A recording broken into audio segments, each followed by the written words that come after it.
story ain't no line. Wise man can play a fool, but a fool can't play wise. Unless you judge me by my cover, so you can't read between my lines. I'm a street poet, poetical G. Y'all need me, believe me. They ain't know that I was intellectual. Trying to change your life, but they won't let you. I'm in Detroit right now. I'm just hollering at my nigga Will. I was hollering at my boy, he say he feel like he gon' die soon. Had to pray for him because he needed more than I do. How can I tell my people that's exactly the way I feel? But I know that I'm blessed, so I don't give a bitch that I deal. Running from the Jakes, I was posted up with a 9 mil. Got me jumping gates, I got credit cards in my high heels. All my niggas fake, that shit kept coming out like diarrhea. Psycho on my line, I'ma pick him up, he in Liberia. Wings, he just whipped up a Britain, he ain't put no new. Yo, welcome to the Counseling Clutch, episode 16. It's your boy Rory. I'm accompanied by my man Cal. You. Q. Salutations. ¿Qué SP. pasa? How y'all boys been, man? How your weekend was? It's great, man. Enjoyed the beer festival downtown Raleigh. You know, I had to get it in. Get it in.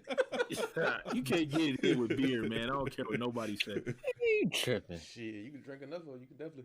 Hey, you want to know something wild, though? I woke up in my tub Saturday morning or Sunday morning in my tub with a towel over me, fully clothed. Drunk man. Yeah, that's you. Had a heck of a weekend, man. Drink responsibly, kids. So you celebrating after that first game, huh? Don't drink at all, kids. I said drink responsibly. No, kids, don't drink at all. I mean, kids could be anyone over 21. I wasn't talking about like under 21. Yeah, damn, they drink during communion, don't they? They gotta be specific. They do drink during communion. Y'all don't be wine. Maybe the grape juice. It tastes just like Welch's. Welch's. Not Welch's though. Hey Cal, how was your weekend, man? It was cool, man. Did what I do every weekend. Work. That man owned half the city, so I understand. It's expected. Nah, man. It's all right. Subtle flex, huh? Nah. Low key. Man, anyway, let's just jump right into this thing, man. I know y'all had some free time after the beer fest and whatever else Q was doing. How y'all think this NBA playoffs going so far, man? Hey, it's going as expected. I expected us to take game one from the Bucks. Who is us? The C's, baby. Throw them up. Oh, I thought you was a LeBron fan. Nah. Wrong guy. Oh, all right, my bad. We got a LeBron fan on the podcast. Just you and SP. I'm a not a LeBron fan. Not at all. I actually like LeBron. I like LeBron, but to label myself a fan per se, I wouldn't go that far. Yeah, I denounced my fanship once he signed to LA. So you know how that goes. And for our actual dedicated listeners, they'll know who my favorite player is currently. From probably like a month ago when I said it, but we'll keep it moving. That's what we should have played as the intro. What? I wasn't producing this week, so we should have definitely played that as the intro. Hey man, hey, Buck shots. What you mean you wasn't producing? You hey man, I put it your name on the credits every week. He just wanted to let everybody know that if anything go wrong with this or anything fuck up, he ain't had nothing to do with it. That's crazy. No, man. He probably not even gonna drop the show on his own IG page this week. God, that boy he's gonna send a link to the chat and say, "Hey, here y'all go. I don't want to drop it no more." We got to come up with the cover title too, or the cover page too. We're gonna have to. This all y'all this week. Nah. The cover page could be that picture of Dame after he hit that shot. I'm with it. I can rock with that. Ain't Dame Kyle's favorite player? There you go. Nah. You can't claim him now after he made that shot. Yeah, he got torched in game one though. Even though I've been said that, but that's cool. You know the bad part is I guess we could start with that.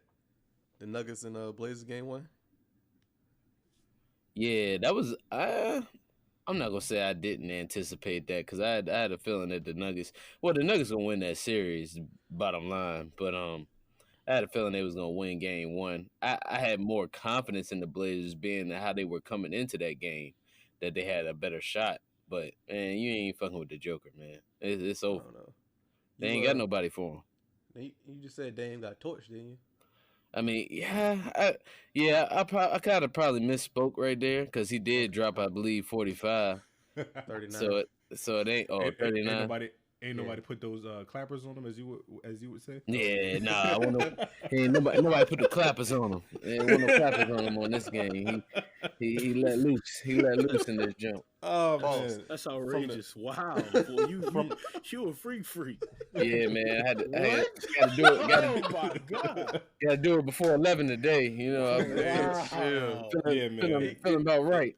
If we ever release the lost tapes, this man SP said, "Yeah, man, he put the clappers on them." We was like, "What? The clappers? Huh? Those called the clamps, man." That's my fault, man. I was looking at this Shorty IG page while I was commenting. Wow, so it's like I got caught in the mix. Hey, chill. But to this game, I don't know if SP about this. The Nuggets got this thing wrapped up. They played well. Was it Jokic? He did what he always gonna do. Man, the Nuggets ain't even supposed to be there. They got a solid all around team. They're the second seed, ain't they? What you mean? Yeah, they to beat the Spurs. Oh, here you go. Sorry. I mean, fandom head ass. Oh, big time fan goggles. Hey, man, good. Pop coming back. You ain't gonna 3-year extension, by the way. You called it though. He did call it. But no, you had no respect for why you called it though. You said he a widower, so he ain't got nothing else to do. No, I knew that. I pay attention to my team. I just don't watch all the game. Shit boring. No, you literally just said he was a widower and he had nothing else to do. He don't. He gotta come back, bro. If he don't come back, what he gonna do but die? Damn. He is 70, bro. He's got to do something with basketball. When you've been doing something for 50 years, there's no way you can just stop. Yeah, I can't even imagine 50 years, bro. I started wrestling and felt like I didn't know who myself. Exactly. And I feel like because he's going to be the coach of the USA team, that he has to have some type of affiliation anyway with the NBA or NCAA. Yeah. No, he could do what he want to do. They'd change the rules when need be. They would. Speaking of rule changes, can we talk about NBA officials? No. Hold on. We got 3 other games to talk about. I don't want the Sixers and Raptors series kind of boring to me. Why is it boring to you? I don't know. Number 2. We can unpack that right now. All right, let's unpack it because I did try to skip it, but y'all want to stay on it. So let's talk.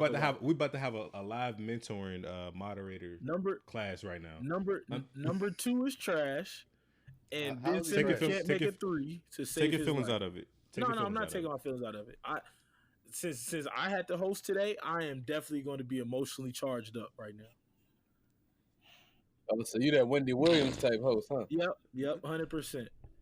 Hey, speaking of Wendy, her life is all in shambles right now. All right, Roy, we need to have an actual show that flows. So hold on, bro. This ain't the chat. Hold on. Let's take that back real quick. Back to Kawhi Leonard. Why is he trash? No, I don't really mean that. Even before that, the series. Why is it boring to you outside of Kawhi Leonard? That's it. I just don't care to watch number 2 be successful. Okay, so we got to the root of it. Yeah, now, that's it. I'm just hater. I'm a pure hater. He quit on this. A non-biased take on it.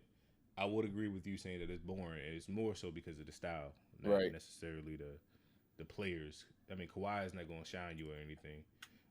Ben Simmons, he's a basketball player that's not good at basketball for real. Like the fundamentals of basketball, he can pass. Yeah, but he isn't not good. Yeah, I mean he's an okay basketball player. I mean, if you wouldn't play with him on 2K. No, not at all. Nah, Jared Dudley hit the nail on the head though. It's really his half court game. And when it comes to the playoffs, that's kind of what matters. That it is. Yeah. I mean, the thing is, all they do is like for him to be successful, all they do is run.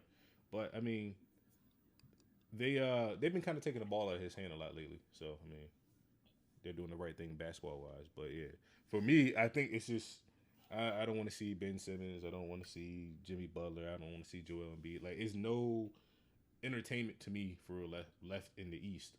Honestly, Milwaukee's born. Boston is born. Yikes! Like Boston is born. I'm sorry, I don't care what you say. They're born. Kyrie is born. It ain't about Kyrie. It's about the team. Come on, man. And for me, honestly, like watching Kyrie is not that entertaining. to see a nigga dribble and then go shoot, I can go watch an old and1 mixtape and be more entertained. Preach.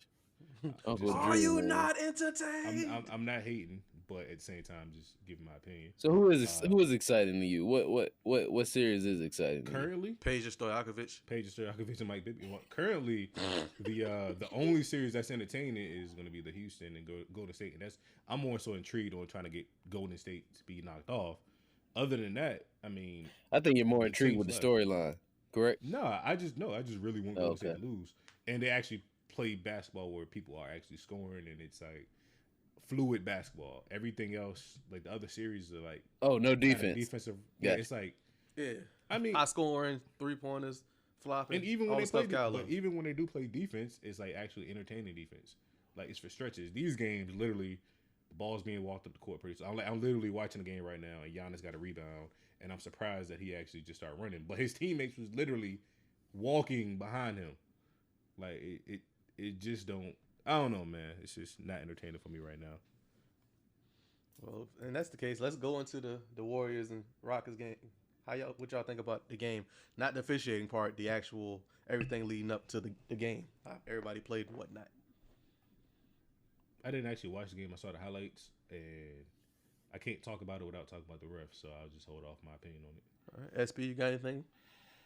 Yeah, it's kind of hard not to talk about that game without talking about the refs being All right, hold on. Cut that, then we can hold that. Rory, you got anything? Rory didn't watch it. He was playing. Oh, yeah, Rory. Definitely had a game, so I couldn't watch it. Sorry. True that. Well, and that's the case. Then we segue into these NBA officials and the horrendous job they've been doing throughout the regular season and now apparently in the postseason. Hey, can you speak up a little bit? We can't hear you in the mic. Can't hear me in the mic? Yeah. Well, at least Kyle's here to know that I ain't talking softly. Nevertheless, when we Come on, man. I can't edit that out. you don't need to edit that out. But you're a real life fuck up, Quentin. Nah, that was on purpose. What y'all think about the officiating part of the game then? How that affected the game and all whatnot? My biggest issue is the fact that the officiating changes when the postseason comes. Like if they would have not called all of these calls for Harden in the regular season, I'm cool with how they officiated it. But being that they gave him all these damn fouls in the regular season, I'm only inclined to be on his side as far as why the hell you not giving it to me now? Like that makes no damn sense. I mean, it makes sense from a theoretical standpoint of, oh, it's the postseason, we should let them play because the stakes are higher, etc. But from a flow and expectation standpoint, that don't make no damn sense. That's just me. Steve Jabby actually came out and said, Javi, whatever his name is. Yes, he actually was on ESPN. I forgot the name of the show. Whichever one Paul Pierce and Jalen Rose is on. He was on that, and actually, he was off. He was actually off. His segment was over, and he asked to come back because Paul Pierce said the same thing. He was like, "Yeah, I mean, they call it different in the playoffs." And he said, "Nah, we don't call it any different in the playoffs. If it's a foul in the regular season, it's a foul in the playoff. We don't change our officiating based off it." He said the difference is, from the referee standpoint, is that y'all challenge everything in the playoffs. Y'all don't challenge everything in the regular season. The game is played more in the playoffs than the regular season. Yeah, he said y'all contest more and y'all actually go a little bit more harder. So it may seem as if we're letting y'all play a little bit more, but that's not really the case. So he like literally asked to come back on air just to kind of once again prove Paul Pierce wrong, like everybody else been doing. But yeah, I mean he claims that there's no difference in playoff versus regular season basketball. Which I mean, as far as for the calls that are obvious, I mean. The Warriors, I mean, they literally made the rule because of the Warriors. What Zaza did to Kawhi, basically, when he did the whole get under him, mess his foot up. Well, he messed his ankle up, whatever he did. But still, like, they lost that series. You can say they lost that series probably because of that. Pretty injury. much. But when it comes down to it, the Warriors, they do cheap stuff like this all the time. But they never get caught. That's the thing. Like, they do a lot of shady stuff that the refs don't really call it tic-tac. Like Shannon Sharp actually jokingly said, yeah, man, they looking at Steph Curry like, oh, that's little Steph. He ain't fouling nobody. But Steph be hand checking. He be doing all this dirty stuff under the table that you're not really going to call. So the fact that they were blatantly kind of stepping under him, The one with Draymond, that wasn't a foul. He kind of kicked out because he won't get those calls earlier. But yeah, they missed a lot of calls, and the fact that they did the little 2-minute report and came out and said that they missed the calls, that didn't help at all. But I mean, Steph should have been fouled out. He out there sticking people on the sideline, you know. But it's one of those things where it makes it hard as a fan to say that it's not rigged when you're kind of having that contrast of doing the regular season, you're calling it. In the playoffs, you're not calling it, and then guess who's not getting the calls? I mean, guess who's getting the calls? Golden State. So it's kind of one of those things. If you're conspiracy theorists, you're enjoying yourself right now. Man, damn, Steve Javy. It's ironic though that Paul Pierce's nickname is the Truth, and he's been recently here in the news, shown up as wrong on numerous occasions. But Steve Javy ain't reffed in what since '99. Anybody trying to hit that shit? He's like the head officiating point of contact, whatever the hell he is. That's what he does. So I mean, he's still actually in contact with people that's referencing, and they reach out to him to say, "Hey, why was this called?" And then he'll give them the exact reason why it was called. So you gotta respect, you know. Nah, I ain't respecting shit on him. Call on that. Damn, did the Celtics lose something? Bro, no, it just doesn't make any sense to me. Now, I can see it from a point of view of the refs are, like he said, they're like the teams are challenging more calls, so they're feeling more pressure. So as a result, they may not call calls that they would usually call because it's almost doing things out of spite. And if somebody brought it up, I don't know if it was Jalen or Uncle Shay, but somebody had brought it up as far as, matter of fact, it was Uncle Shay. He was talking about how the Rockets had came up with this huge report, being that they're huge on the analytical side of the game, about the things that the Warriors were doing as far as the landing spots and etc. And they had presented that to the referees prior to the beginning of game one. And his perspective was he felt that they may have not made those calls in spite. Now that I could see. I can definitely see that. Or like I said, in the example of you constantly complaining to the ref, oh, you need to make this call, this is a foul, et cetera, and the ref not calling it out of spite, like, oh, well, damn, man. He continued to complain. It's almost like the boy that cried wolf kind of situation. But the Warriors complain more than anybody, though. They led the league in text for like the last 2 years. Like, you want to talk about complaining, you got the two top most complaining teams in the league playing each other right now. So y'all think the calls cost Houston the game? I do. Because Steph Curry should have been fouled out. Cost them the game? No. Influenced the outcome of the game heavily? Absolutely. I wouldn't even say heavily. Would that last one, was it the Klay Thompson one? Could that have been called a foul? Yeah. Does James Harden shoot and kick his legs out in front of him trying to draw a foul? Does James Harden shoot leaning forward into you trying to cause a foul? All the time. So that can be tossed up. I wouldn't say all the time. But James Harden's jump shot is normally straight up and down. Yeah, he does that in situations. So when you see him on both those occasions where he's leaning forward trying to draw a foul or kicking his legs forward to land on your feet. He kicked his leg forward on the Draymond one, but the Klay one, I think he was straight up. Yeah, it don't matter. Nevertheless, it does matter. That was your whole point. No, nevertheless, overall for the overall game, Q, that definitely matters, bro. Okay, yeah. I'll give you that. That's fine. Like on the Klay one, you don't gotta explain it. I'll give it to you. Just take it. No. Explain that, Cal, because the listeners should hear about this one. So, throughout the entire game, where was PJ Tucker at? Where was Clint Capella at? Klay and Steph both hurt. KD the only one that had over 35 points. Everybody else had under 18. But at the same time, where was Houston at? James Harden had 35. Though. He went 9 for 28, 4 for 16 from the three. He went 13 to 14 from the free throw line, which is higher than his actual playoff average of free throws. So it won't like he won't get calls. He was getting more calls than he normally got. Well, in James Harden's defense, it messes with a shooter's psyche when they're used to getting those calls and they're no longer getting them. Man, then my nigga shoot the basketball. Stop worrying about trying to get a call and make a shot. He out there, he's trying to draw a call more than trying to actually make the shot. You go out there and shoot your shot like you're supposed to, and if the call comes, it comes. If not, it not. Then that's what you're worried about. But if you going up like, all right, here come the foul, instead of going up, all right, this is about to drop. Shoot your shot and make your shot. If you out there missing, that ain't on the referees. That's on you missing your shot. If this was the 90s NBA on NBC basketball that you were talking, I would be right there with you. But it's not. James Harden has an extremely finesse game, so he's really dependent on that style of play. So that's gonna affect. So he needs you to bump him. So he needs somebody to bump him for him to make a shot. I'm not necessarily saying that, but it's a part of his style of play. Drawing so he fouls. Can't shoot wide open. But then make a shot. I think y'all arguing the same thing, but at the same time, it's like two different arguments. I think Q is more so saying play your game. And SP saying he needs fouls. We're talking about the jump shot. When James Harden's actually shooting, he's not initiating contact. When he's driving, that's when most of his free throws are coming from.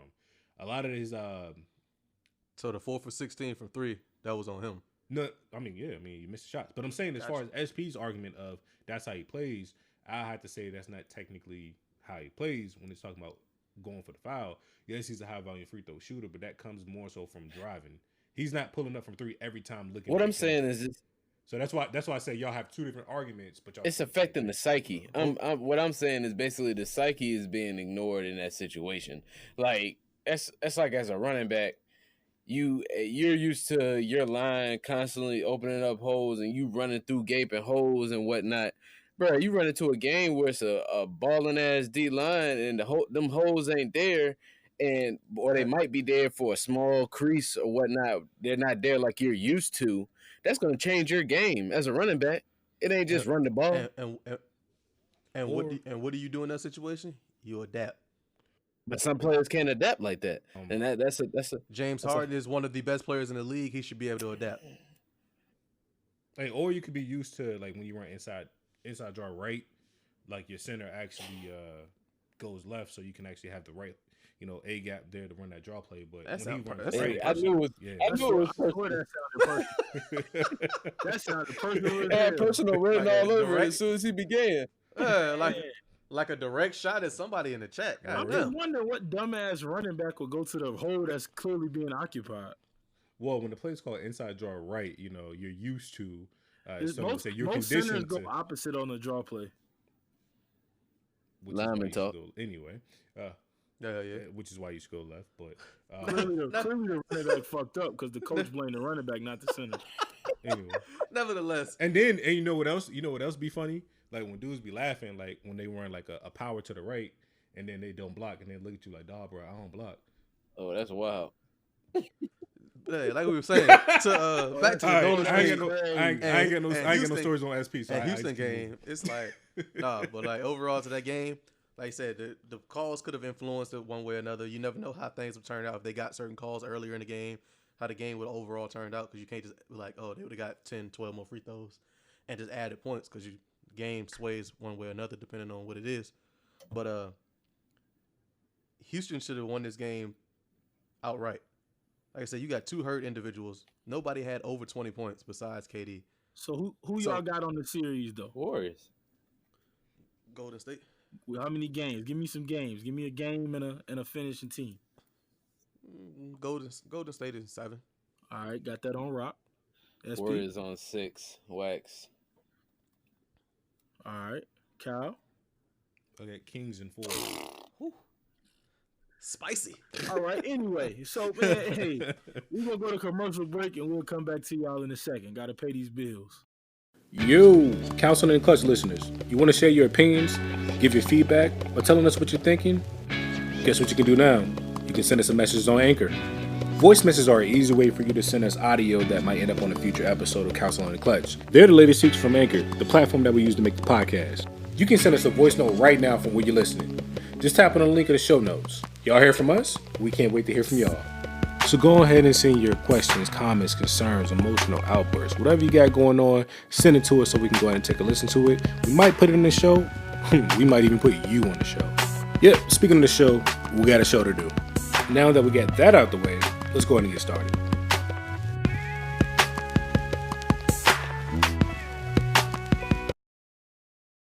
All right, now we back, man. Let's get into some football real quick, dog. You know, the draft was this past weekend. We talked about it a couple shows ago, but Kyler Murray locked in that number 1 pick with the Cardinals. How y'all think that boy career gonna pan out, being the number 1 pick? In Arizona? They got the worst line in the league, man. Fundamentally, I can't. I was gonna say they need more pieces for him to be good. Because did they trade that running back? David Johnson. They got hurt last year. That was supposed to be nice. Yeah, He's still there. Yeah, he's still there for now. That might be the only thing that can save him a little bit. That's 2 years in a row he got hurt too. Yeah, if he could stay healthy, he could. I mean, he was nice from everything that I've always seen from him.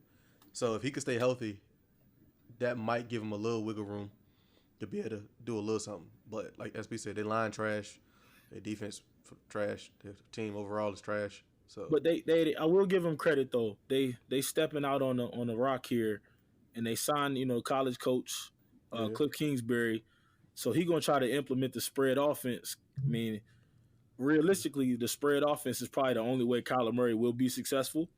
5 wide and just gunslinging that thing. Because if they try to go regular pro formation and like run regular pass concepts, I just can't see him making those reads and being able to do those, making plays. Can he see over the line? That's why you spread it out. I think in the shotgun, he can actually step up in the pocket and create passing lanes for himself. Vice versa, if it was under center, he couldn't see over the line. Good point. I think he's every bit of 5'8".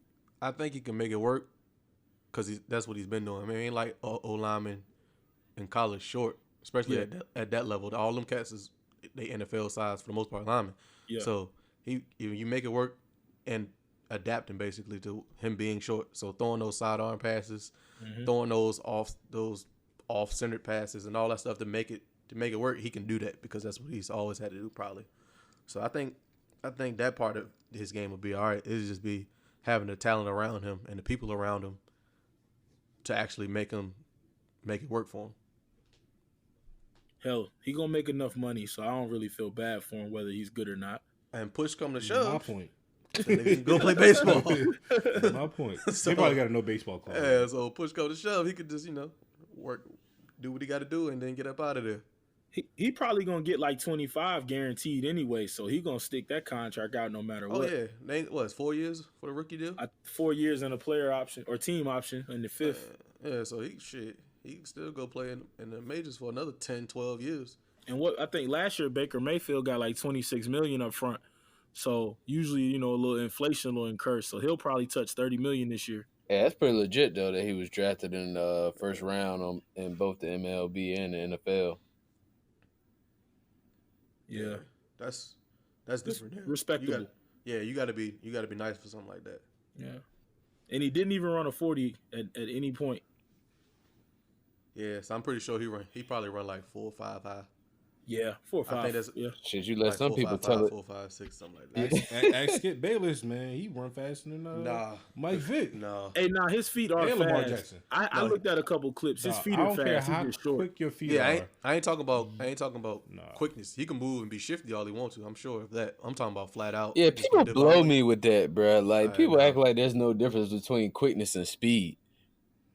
That shit really blows my mind. And I want the greatest track athlete that there ever was, but I know the difference between that. Yeah, it's just like how Fields. That's a good example. Yeah, flat out, straight up running. Fields won't. I mean, he was fast, but he won't like blazing. But quickness, side to side, agility, all that type of stuff. Facts. He'll make everybody look stupid. Yeah, that's true. Because I used to wonder why we was trying to scheme so much stuff to him, and then I was like, well. Never mind, I see it now. You get him a bubble screen, he make one move, and then he got a lane to get upfield. Yeah, I agree. Yeah. So how about y'all teams, man? Calvin, what you think about your team's draft? Trash. Dang. I mean, can we get a little in-depth analysis? You don't like Drew Lock? Trash? Like trash, or like NCAA trash? NCAA. You not a fan of Drew Lock? That's some poop right there. Nope. So you basically you just wanted buddy from Ohio State. Yep. Dwayne Haskins. That's all I'm asking. That's it. No, it was. I thought. I don't know, man. He about to give up on football too. Nah. favorite football player about to be Dame Lillard too. You want to be my favorite rapper, basketball player, and football player. Who's your favorite football player, Dame Lillard? Huh? Don't worry about it. Nah, I don't got too much to say, honestly. Just I emotionally checked out after we went back from 10 to 20. I was like, well, he going to the Redskins. I thought the Bengals was going to get him at first, and I'm like, nah, he probably go to Redskins hometown. Yeah, I just don't like that move at all. And y'all know how I feel about quarterbacks outside of. I ain't gonna flex to you. I ain't a fan of Haskins, man. I wouldn't be surprised if you were. I mean, I would be. He just surprised seemed a little too confident. I mean, when you throw 50 touchdowns and 8 interceptions In a trash ass conference. Oh, excuse me. And what has Tejas done lately? Hey man, we back on we rebuilding. We rebuilding. Anyway, as I was saying, nah, ain't no rebuilding in college. But now, and as a sophomore, you come in for injured. All right, we get it. We get it. Against Michigan. I mean, you would not have confidence in yourself. I know y'all saw the video when the Giants drafted old boy. He just started chuckling, like word. All right. So I mean, hey, that's fair. What about you, SP? Too much prospectiveness, if that's even a word. A lot of the players that we drafted was based off of potential. Iffy. And I'm not a fan of that. Mm-hmm. Like the lineman, forgot his name. He came out of D1AA school. Looked athletic on tape, but I'm like, bro, who the hell are they playing? Like I couldn't tell you none of the teams that was on that highlight that they were playing. Titus Howard. Hey. Offensive line, Alabama State. Yo, offensive line, that's one position where you can probably go lower and still get some good quality. Honestly, yeah. A lot of offensive linemen, their reasoning for not making it to a bigger school could be 1, the system they play with in high school. 2, could be size. 3, you always got to look at academics also. So I mean, you can't really skill position wise. I feel like that's a reach trying to go 1AA for skill position wise. And it's easier for a skill position person to actually transfer up. If you that dope. Lineman wise, I mean, that's all systematic. It's going to be hard for you to really leave your system, go to another system. That's why a lot of teams take chances on actual like offensive linemen, because you can grade them pretty much roughly as you would someone in a higher ranking. Now, of course, it wouldn't be like, oh, all right, so this is the equivalent of Alabama. It wouldn't be nothing like that, but you can tell just off linemen the way they judge them. They judge them off hands and feet. And then once you get an actual workout with them, you'll be able to see it in person. So I mean, I wouldn't bash a D1AA lineman as quick as I would, a quarterback from Duke or Missouri. But what you mean, bro? He got coached by Billy Cutcliffe. So he's got his last name. He got that Manning connection. His last name is not Manning, so it don't matter. Coach Peyton Manning, so he's got to be a good coach. His last name ain't Manning. Oh my Manning, gosh! So it don't matter. Come on, Q, talk to us. We know you ain't got a team. I know, but he supports players. So who were you happy to see get drafted? He don't even support players. He's like, that was a good game. Yeah, you're right. And as far as the draft, I just was interested to see where Buddy went, if the Cardinals picked him up or not, and then what they was going to do with Rosen. And all of it came together like I thought it was, so that was pretty much it. Rosen went to your Dolphins. Okay, I guess. I got 2 picks out. I mean, I used to play with him in Madden in like 05. I got 2 picks I'd like to discuss. Hollywood Brown to the Ravens and DK Metcalf to Seattle. I feel like if you swap them 2 picks, it would be actually great, because Hollywood is kind of more reminiscent of a Doug Baldwin, and I feel like Metcalf is a big physical, kind of fast receiver would be better for Lamar than a small, fast, shifty guy like Hollywood. Lamar not going to get the ball to either one of them, but he's going to run that route. I'm going to call that man Marquise. I'm not calling him Hollywood. You got to earn that. Man. You got to really earn that. but Marquise looks a lot like Pierre Wynn, so I'm gonna get that out the way first. He do. That's crazy. That's crazy. Look at the pictures of him. He looks exactly like He Pierre. do look like him though, but still, that's still crazy. Marquise. Marquise Brown. Just type in Hollywood Brown. Okay, that was Is confusing. Antonio Brown's little cousin? Yeah, Uh-oh. but I mean, I feel like Baltimore. We don't know really what to expect out of their offense, so I can't really say personally if it's a good pick or not because we don't know if they're going to change it up, if they're going to run screens more, if they're going what they're really going to do because that division. Damn right. Up in the air right I now. would. I wouldn't even say that. I think I still say Pittsburgh. I still say Pittsburgh. I'm not giving Cleveland. I ain't giving Cleveland nothing.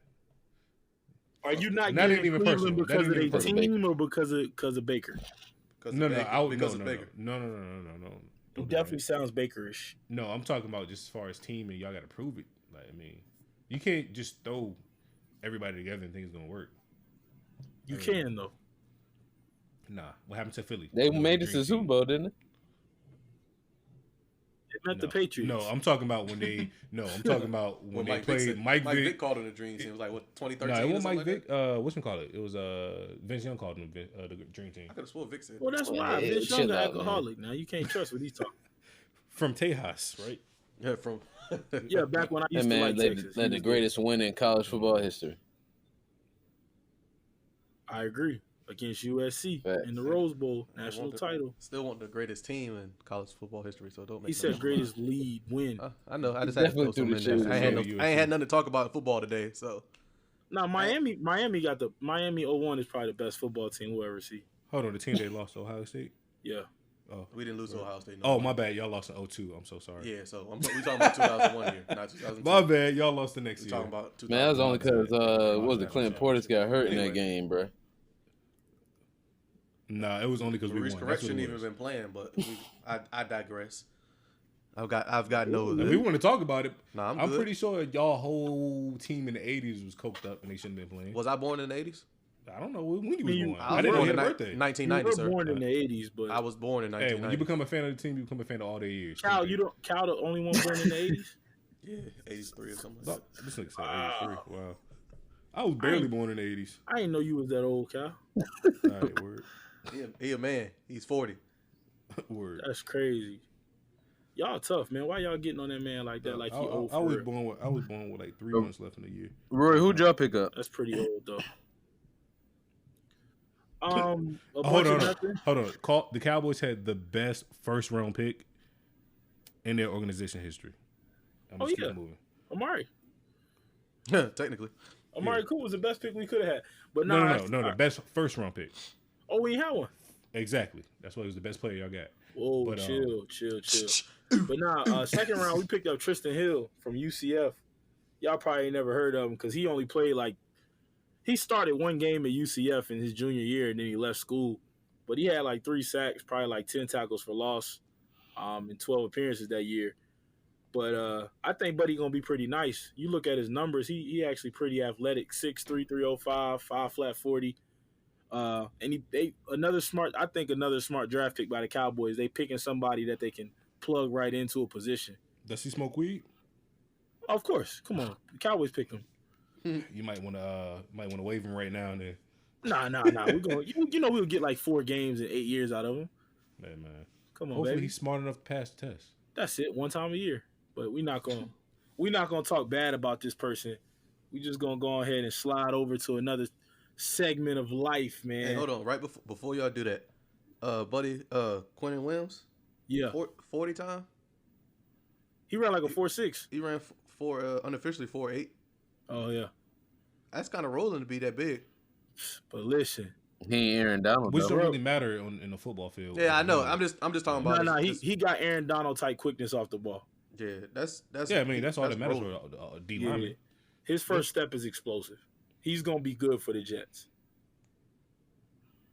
And shout out to his agent. More importantly,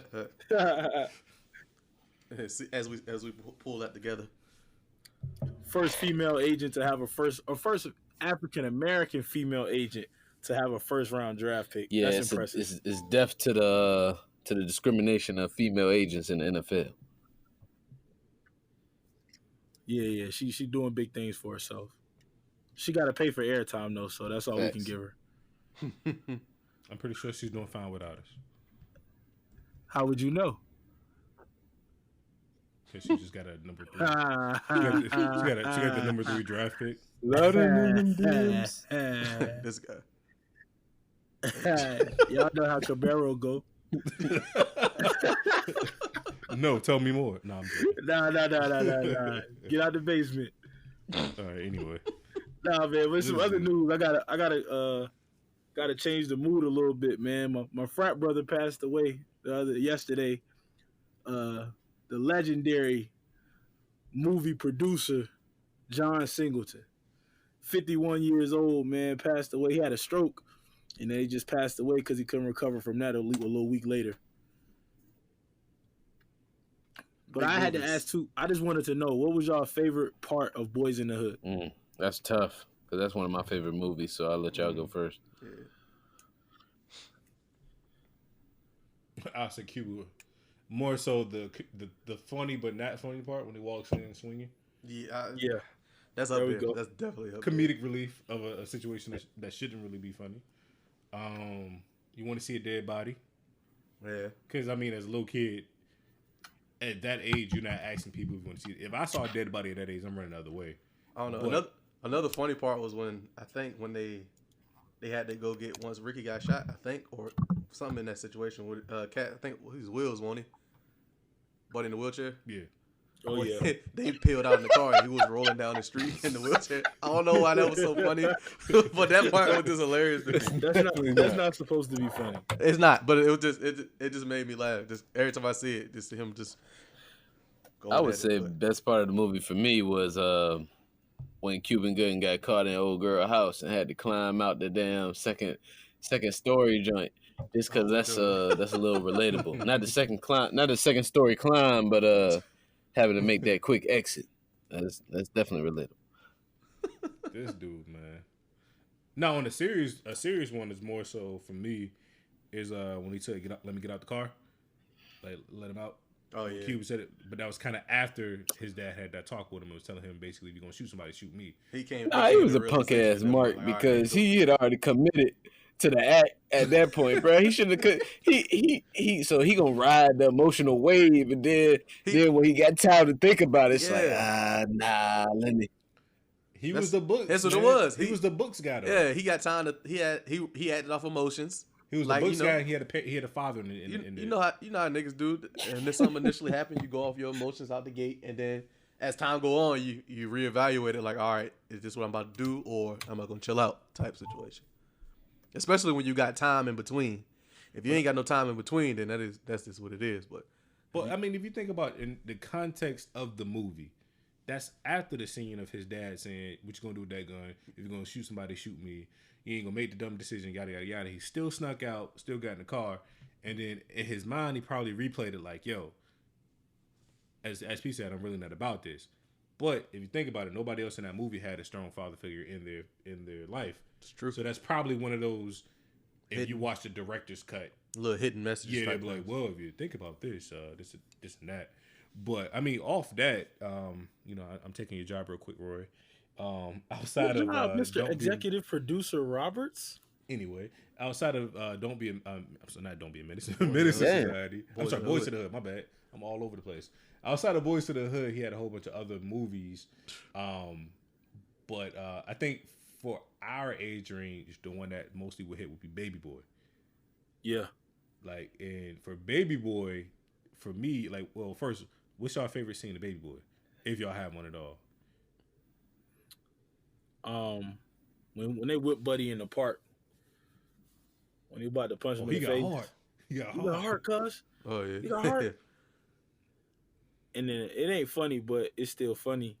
You gonna do this in front of my kids, Rodney? You gonna rape me in front of my son? Well, shit. For me, Mama gotta have a life too. the nigga squad. Nigga squad is one of the best. The nigga squad. Vin Rain's in the kitchen. You want some eggs? Yeah, What nigga drinking Kool-Aid? It's either that or when he choked him up.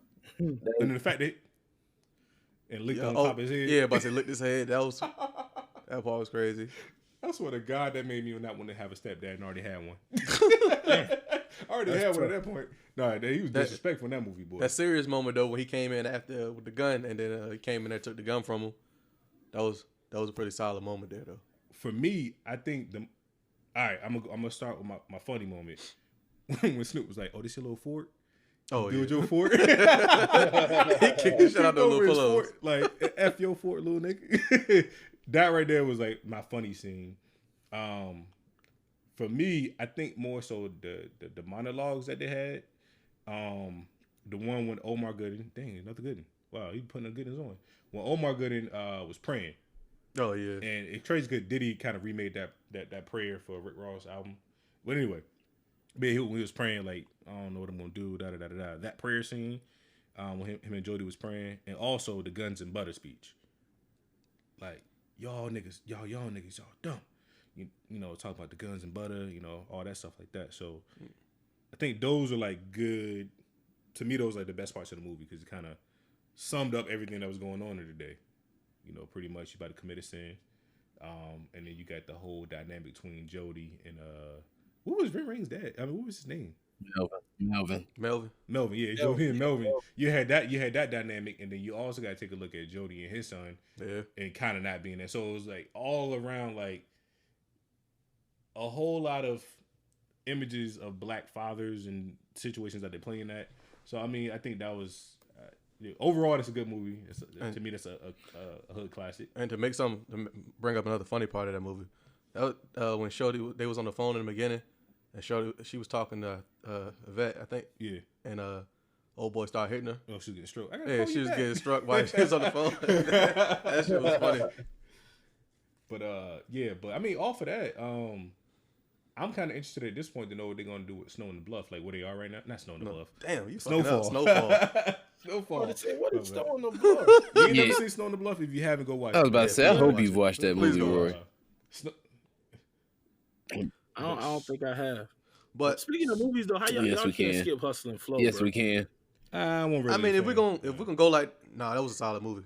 That was a good movie. I don't like Terrence Howard. Bro, if we talking about if we talking about John Singleton, you can't skip Rosewood, bro. Poetic justice, higher learning. How you not gonna talk about Terrence Howard, man? That's why I don't like him as an actor, man. Come on, man. Hey, man. You can't skip that, man. Man. That wasn't even his best movie, dog. No, but realistically, bro, he produced or directed some of the hood classics, as Kyle said. He gave a lot of rappers and stuff like a lot of musicians their first shot. Like you had Boys in the Hood, Ice Cube was in there. I don't think that was his first role. I think it was one of his first roles. You got Poetic Justice with Tupac was pretty much playing the lead in there with Janet Jackson. Y'all got a favorite scene of not Poetic a Justice? fan. It's all right. Favorite scene? BET made me hate the movie because that was the first time I seen it on BET. You never seen the real one? I went and saw the real one, but because BET ruined it for me, the real one I just stopped watching it. Cousin, my thing is, I'm trying to figure out this whole time, like, what was dude brushing with the fade? Like, it was a ball fade. Nope, nobody knows. It was a ball fade. I can see if he had waves, but I mean, I guess it's part of the story. Yeah, but I don't know. That's Poetic Justice is a good story. I mean, he directed Four Brothers too. That was a solid movie. That was a good movie. Tyrese hey, once again. We should make a Four Brothers movie. Well, because it's only usually four of us anyway. Shots. Put a sound effects at Cal. Watch it mention not directed. SP, if you would have foreseen gunshots, you should have told me to add some. That's crazy. That's beyond me. Man.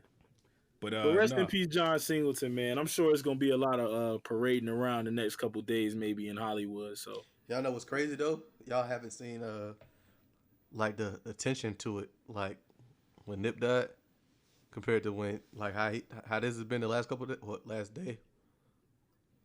Well, you gotta think it's a difference. Nip is more now. Nip out in John Singleton ain't really out like that. It just seemed like I don't know. It just seemed like don't nobody care. Because I saw Taraji. No, I mean like famous people, obviously, the people that interact. you talking about I'm just people talking about just your average social media. People ride waves, and Nick was a big wave to ride. And Yeah, but you don't see producers either. Like but you know John Singleton if you see him though. Yeah, but They're I'm not saying out in the you don't limelight like. see him. I don't know. I'm Yeah. not gonna say that. I'm gonna take that back. I put money on it. Most people don't know who not know who he is, but if you saw him, they'd be like, Here's case in point right here. Yeah, name 5 black directors not named John Singleton or Spike Lee. F. Gary Gray. Yeah. No, I don't want to hear. I don't want to hear the dude. Black Panther. Yeah. Ryan Coogler. Hold on. Yeah. Ryan Coogler, F. Gary Gray. Yeah, Brian Coogler. Ryan. Right. Yeah. He said Hey, the crazy part, his cousin is my frat brother. Like in So my you chapter. Dig the hole, huh? You call Like him Brian Coogler. Coogler. Like that's he real life family to that man. All right, we said producers, right? Yeah. You said directors? It's all a part of that. It's very different, so depending on because you can get a producer just because you said, "Hey, I'm gonna start this movie. Give me some EP." Like Vince McMahon is technically the executive producer of anything that a wrestler's in. Yeah, but like this, like looking at this right now, like for Boys in the Hood, Singleton was the director and the writer, but he wasn't the producer. But he did all 3 for Poet Justice, High and Learning. He only directed Rosewood. Shaft, he did all 3. Baby Boy, he did all 3. Too Fast, like that. So it's different people doing different shit. Yeah, he's one of those people where he can play both roles. Because when you think about Hollywood, you got to know when you talk about what a producer is and what an actual director is, totally different. A producer don't have to be there. A director's there every day.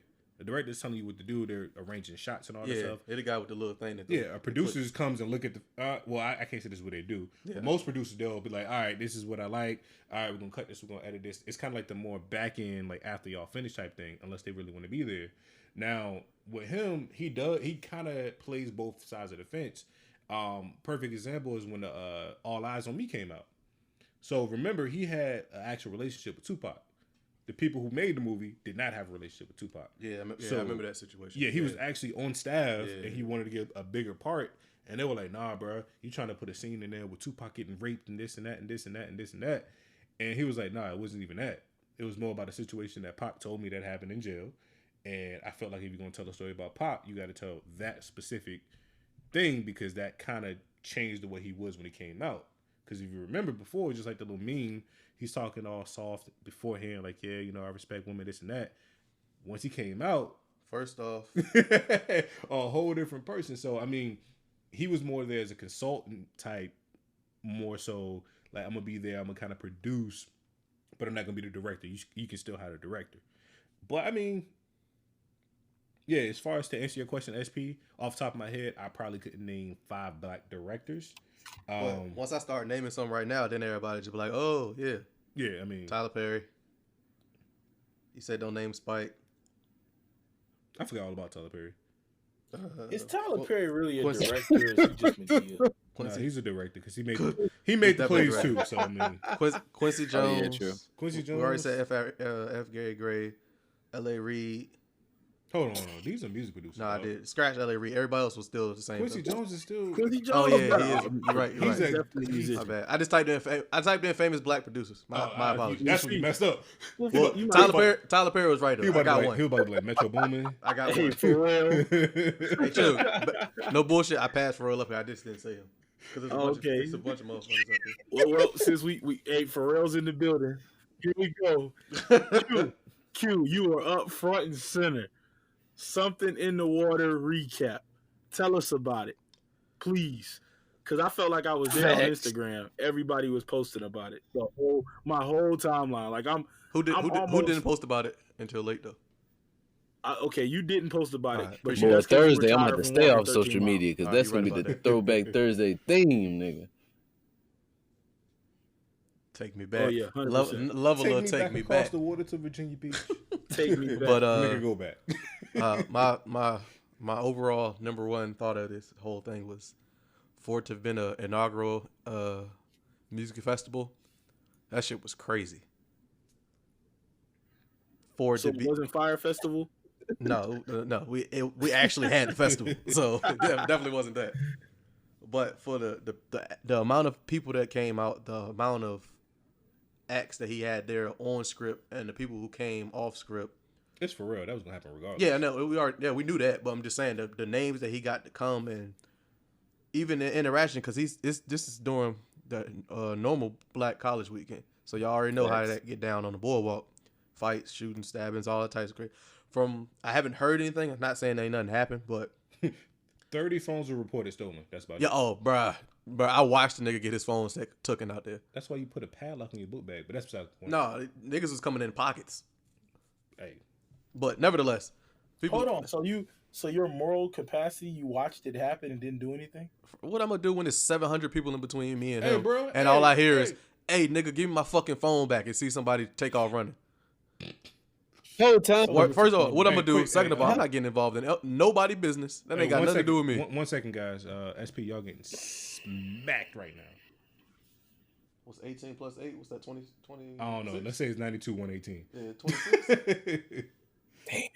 How did he get that rebound? Yo, who was number 30? Why does he like an Somebody officer? got hurt. But yeah. Overall to the festival, that shit was amazing. I've never been to a music festival before, so I had nothing to like compare it to. But So you in there next year? 100%.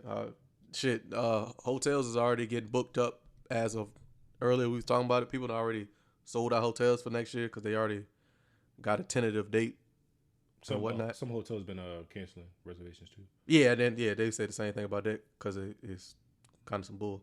But nevertheless, it was if you didn't go this year outside of people that don't go out like Calvin, and it's definitely something to pull up to because like I said, it was an experience. Just don't get into the middle of the crowd because it was hot. Niggas was pushing it. I think something that's not been brought up enough regarding that festival is the amount of talent. Not only the amount of talent that was there, but the amount of talent that was actually homegrown that was there. I feel like that's not highlighted enough. Oh, facts. I think that was like the whole. Yeah, kind of theme I'm saying There, on it was highlighted a there. national scale, as Every far as time- like Oh yeah, the recap of the festival and etc. Nick. Because niggas forget. That's the last time. Because everybody from around here that's homegrown are older individuals. You don't hear a whole lot about Timberland. You don't hear a whole lot about Missy now. Pharrell kind of the only, huh? I follow both of them on Instagram. Yeah, so Pharrell kind of the only one that you hear about now and then and there and push, but you don't hear about all of the local folk like that. So that's what's missing. But like this festival was kind of like to highlight that. I mean, Virginia, we here, basically. And shit, the amount of love, like I said, the amount of love that everybody was showing out. Travis Scott probably got the highest energy I've ever seen in my entire life. Cocaine is. Yeah, I've heard that His too. concerts be crazy. Bruh. When he came to DC, That, yeah, bro was on one. bro, I'm talking about from start to finish. I didn't go to that concert, by the way. I just saw it on Instagram. I mean, look, you ain't gotta pay for concerts no more. Yeah, you don't gotta lie loud unless you. Never mind. Yeah. So the concert, Oh, wow. concert was. Huh? What'd you say? What'd you say there, Chuck? Johnny? Nah, it was dope. What you say now? What you say now? And Where you know. crazy part is Friday got rained out, so we only had Saturday and Sunday. So we missed out on Migos. They didn't perform, and we missed out on who else was supposed? Somebody was supposed. Look, a serious question. I ain't even trying to troll. Are Migos actually good performers? No. I don't know. No. I seen it when it came to NSU. They It was still dope there. come up so I don't probably know. then. But That was 2000 and what? That was 2000 and what? Yeah. Migos only sound good in the club on subwoofers and in the car with bass.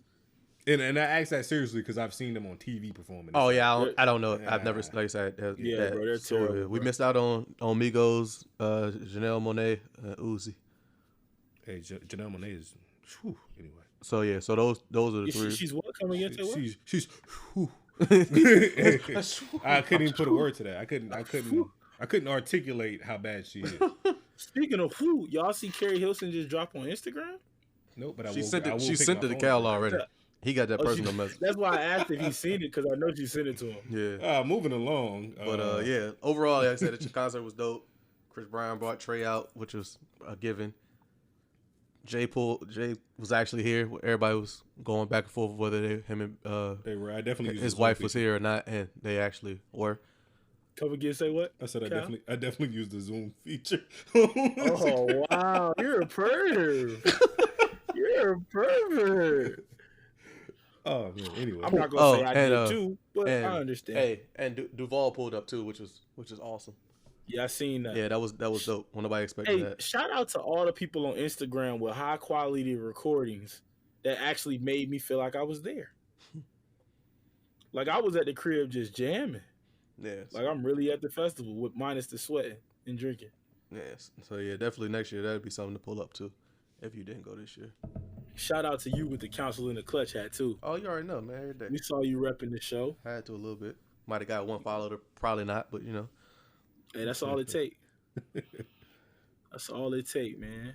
But yeah, hey, all you had to do was hit push up, man. He would have took a picture with you, man. That's it. Hey, but we going SP. what's the name? Janae Aiko was there. Oh, I seen her Nipsey Hussle tribute. Did you shed a thug tear? I threw up a couple C's, then I put them back down because then I realized I'm not Where you actual was at? gamer. You still at the crib, bro? You can be wild like that. Yeah, At so the crib. I put the hands back down. I was like, I ain't. Yeah. Them boys really on that. Not for real, but for real. But Moving yeah, on. going into I guess I'll take it over for the next subject. A couple weeks ago, the Utah Jazz very own Kyle Korver wrote an article on for the Players Tribune. It was titled "Privileged." Basic little summary of it was him just kind of explaining how it is for him being a white guy in the NBA, trying to not fit in, but trying to like be a fighting force for the black community, as far as like him kind of being with us, as far as for incidents that are going on and anything that's going on in the world, and being a I forgot the word that they always use, but being that. And he went into a little incident a while back where one of his teammates, I think it was Cephalosha. The STD. Yeah, he had got arrested a couple years back, and he arrested, ended up like breaking his leg or something like that. He got a season-ending injury, and when they found out, Korver said his first words was he okay, or like what happened? It was, why was he out on a night, or why was he out tonight? And it's a back-to-back. And like later on, thinking back to it, he was upset. Like why was that my first thought? When they were friends, he said they were friends like tight. They weren't like just teammates. They were actually like really good friends. So he kind of just went in along on that, talking on that note, and basically just explaining how he's trying to help being the white guy, trying to help bridge that gap, especially in the NBA, because right now he's one of the faces of white people in the league as of right now. I feel like it's another way to say that. He's no longer Ashton Kutcher's looking like. Yeah, I mean that's yeah. He's one of the main faces for white people to notice. Like, oh, that's Kyle Korver. Okay. So, but yeah, that's pretty much the article was just kind of going into different situations and how he sees racism and stuff like that. And it was, like I said, obviously none of y'all gonna read it because it's too long and y'all stupid. But it's a solid article. I was just waiting for somebody to summarize it, and you did a great job. Yeah, if y'all ever take an extended dump, Nose Walker. Yeah, if you take an extended dump or get caught in a DMV or something, yeah, pull it up. It's a real good read, and it fits today's. You definitely gonna have time in the DMV very well. That's what we think. What we think that how we perceive how white people should be towards situations like. Can we say Caucasian? No, they're white. European. Okay. Yeah. I tried. See, I don't like when people say black. I try to say African American as much as I can. I don't like that. I don't like saying black myself. Nevertheless. But I say white all the time. No offense. But what do y'all think about, I guess, like how NBA, well, the 7 white people in the NBA, how they should be, basically? I can't tell nobody how they should be. Not how they should be, but like just people. All right, let's take that out. In general, let's just take this out of basketball. How Caucasian, as you make y'all feel beter, folks Leroy. should be the one, not the ones that are racist. We know they're gone, but the people who kind of want to help but don't know how, or the people who are just silent and stuff like that. I think. I mean, you don't know their background. Like we could use Dirk Nowitzki for example. He's married to an African American woman, He's German but though. you don't see him jumping out, running around on social issues because it probably doesn't affect his household as much. He's German. Yeah, though. but he's also German. He's not Yeah, he's American. German too. Yeah, you're There's right. not too many white American bred. It isn't. So it's NBA players. I don't think the guys that are white Americans have to jump out on issues. If anything, it's probably safer to just not say anything. Just for the fact that they don't have to agree with what's going on or believe in half the stuff that the NBA is, publicly backing. But it's safer for your career to not say anything when you're the minority in the locker room. That's just like any of us in the workplace. If you're the minority in the workplace, you're not going to run in there talking about, man, did y'all see the BET Awards yesterday? You're going to go in there and talk about something that's culturally accepted and by everybody. Not necessarily, because you just won't go in there and You talk hit about the- the you BET hit it- Awards. you hit it right on the head. No, listen. You won't. No. Listen to what I'm about to say. You're not gonna go in there and be like, especially SP and myself. You're not just gonna run in there and be like, "Hey, y'all see the BET Awards?" Because, correct me if I'm wrong, Sterling, but we both know that nobody in there has watched the BET Awards. It's not that we're just not gonna do it because we're trying to be Yeah, respectful. pretty We just much. know they didn't watch it. Didn't want to waste my questions. Yes, and that's the point. That's my point I'm trying to make about that. But for me personally, I don't hide anything of my blackness, as you can But you tell don't- by my Instagram. My Facebook post. But when you look like you work where you work. I look like I work where I work. The mustache and the dad hat. Mustache and dad hat. All you missing is some Stone Cold Steve Some Austin Birkenstocks. shorts. And I'm not. two beer. I'm not. and I'm two not sure. beers. I'm not sure that how that equates to anything.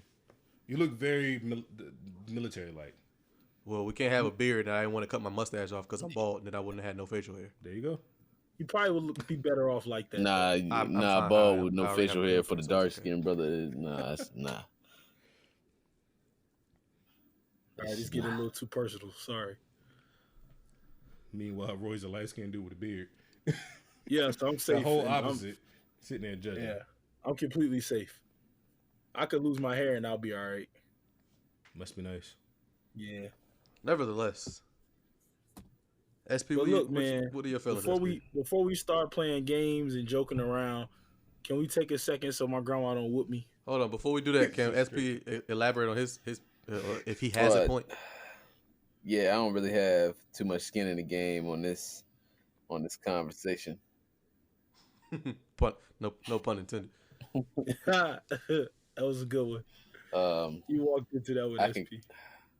I guess I could see that side of the coin and that perspective, and in certain ways, being that I feel like I've been in that situation on another hand as far as in wrestling, but not really. At least from the ethnic slash dealing with racial issues and tensions and discriminatory things standpoint, it's definitely nowhere near the same.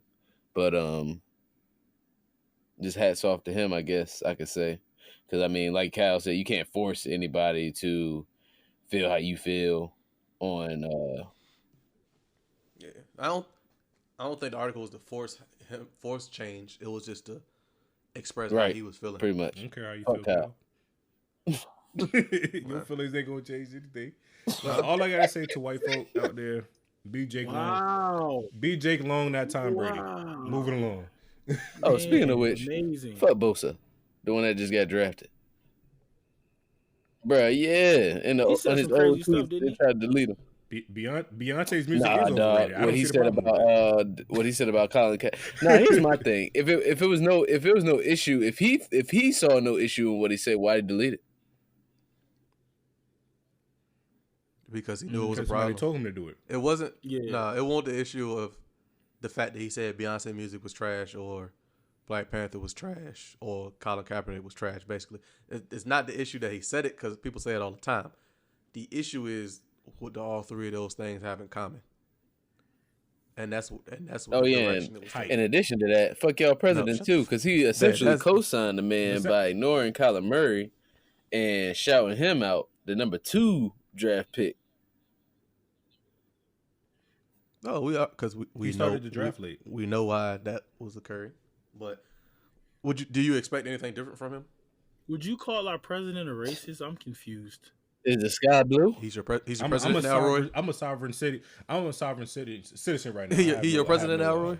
Nah, I'm just joking. Okay, I was about to go back pull up some Shout old tape. Shout out to 44. But yeah, the comments were interesting. Like you said, SP, if he felt the way he felt, he shouldn't have deleted them because it won't no point. Because deleting them just takes them down. We know what you said, so it ain't like we just forgot what you said. So you should have just left them up and stand by what you said. But like I said, some people think Black Panther was trash. That's fine. But it just the stuff that he was saying, it all correlated together into being a little So.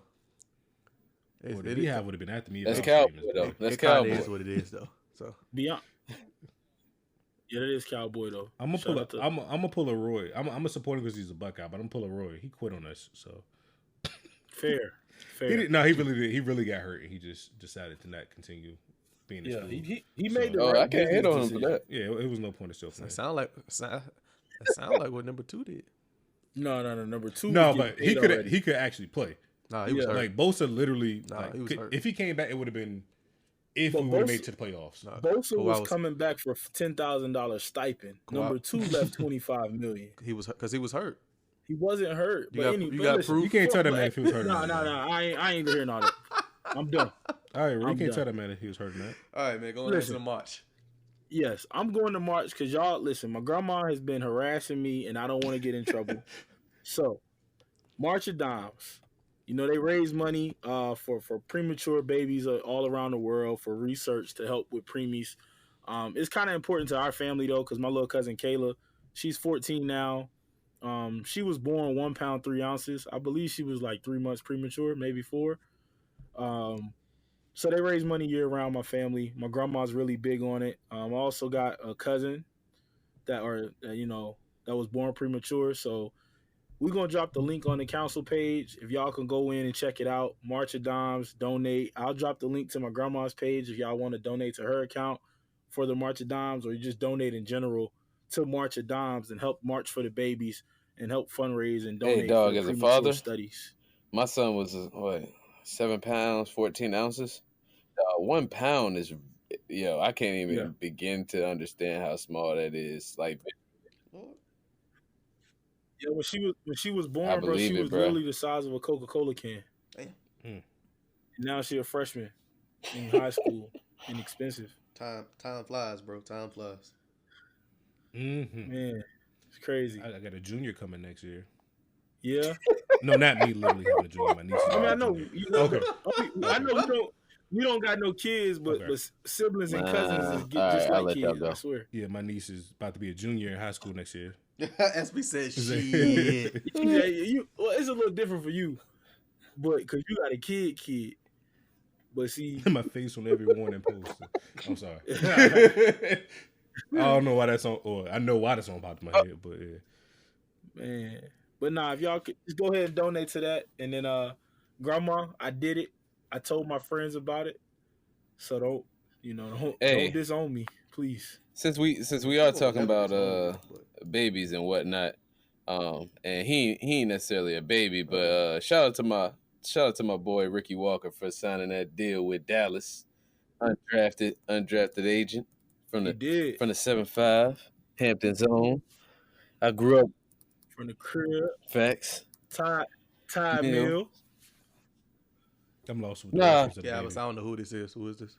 Yeah, we grew up in the same cul-de-sac, so I literally watched him grow up. So that's kind of happy moment for me seeing him get that opportunity. Speaking of, I'm gonna take a severe left turn, but speaking of cul-de-sac, have you ever? Yeah, that's a weird ass word, bro. It's actually cul-de-sac. Yeah, it's crazy. It's probably French, but anyway, cul-de-sac.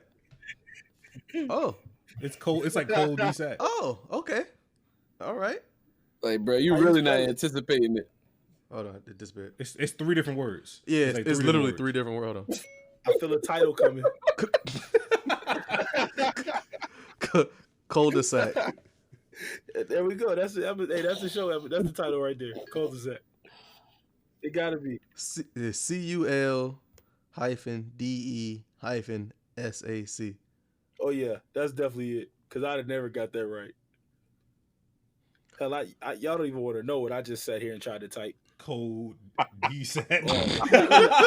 Pause. COLD. Hey, Pause. D again. E. listen, I'm not about to tell y'all how stupid I look. Cause goddamn, You typed in cul-de-sac.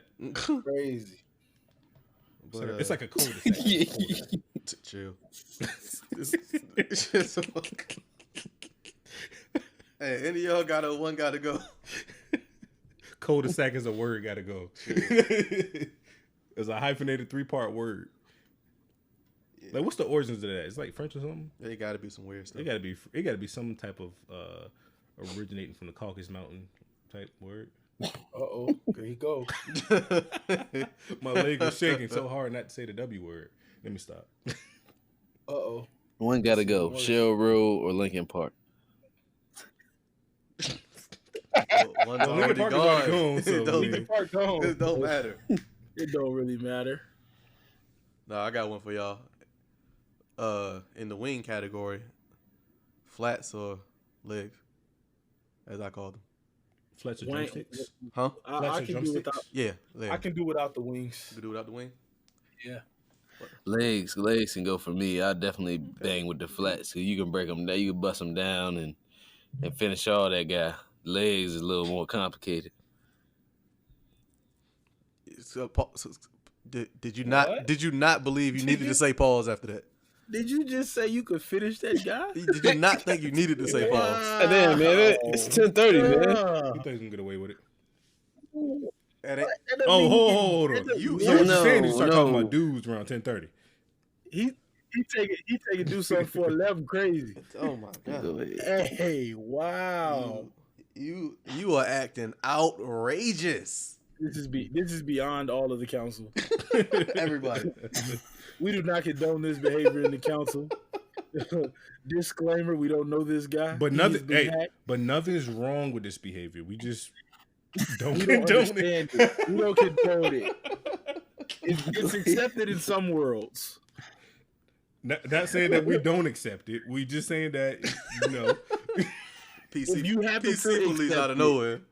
Yeah, if said you what? happen to accept it, We have understand. no issues with that. Oh. But we just want you to let us know that you accept it if you do accept it. I'm not even One gotta entertaining go. that. Just say outlaws and keep it moving. We say one gotta go. Do you accept it or do you not accept it? Depending on what you say, you might be the one that go. You gotta go. All right, one gotta go. We got Young Jeezy, Rick Ross, Ludacris, and It Tip. was a good thing Dion ain't here. T.I. Yeah, definitely T.I. I guess T.I. is going for everybody. Yeah, T.I. can go because we got Kodak now. I don't need all them big words from everybody. we can get T.I. out of here expeditiously. We can't. Yeah. Hey, yo, Luda used to be my favorite rapper at one point, though.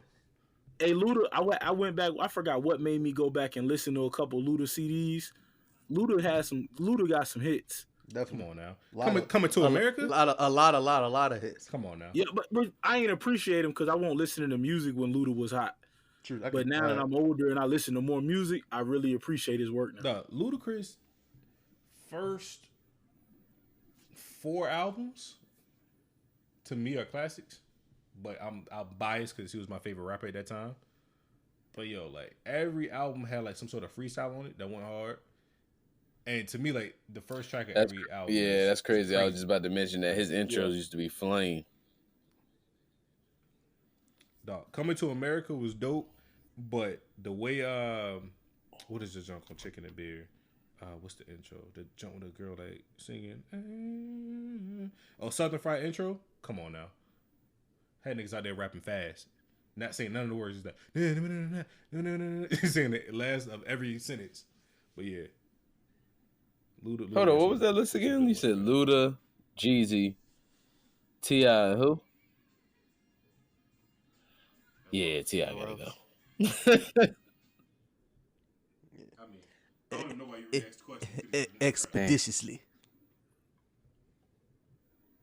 He had to go just because he had to go.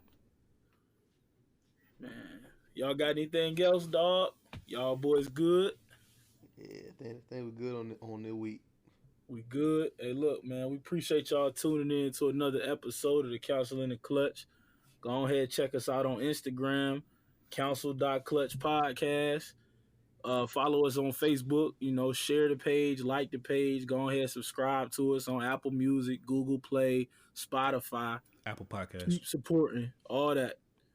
We need y'all to keep pushing the podcast. Tell us what you want to hear, what you don't want to hear, and we're going to see what we can make shape. Hey, Roy, just vibe, man. Vibe, man. That's all. Just vibe, little mama. That's it. He's not speaking to anyone in particular when he said little mama. It's just a phrase. Let me stop. Yeah. So if you don't understand, Dion, tell them what they can do. If you don't rock with us, forget you and everybody that rock with you because you ain't us.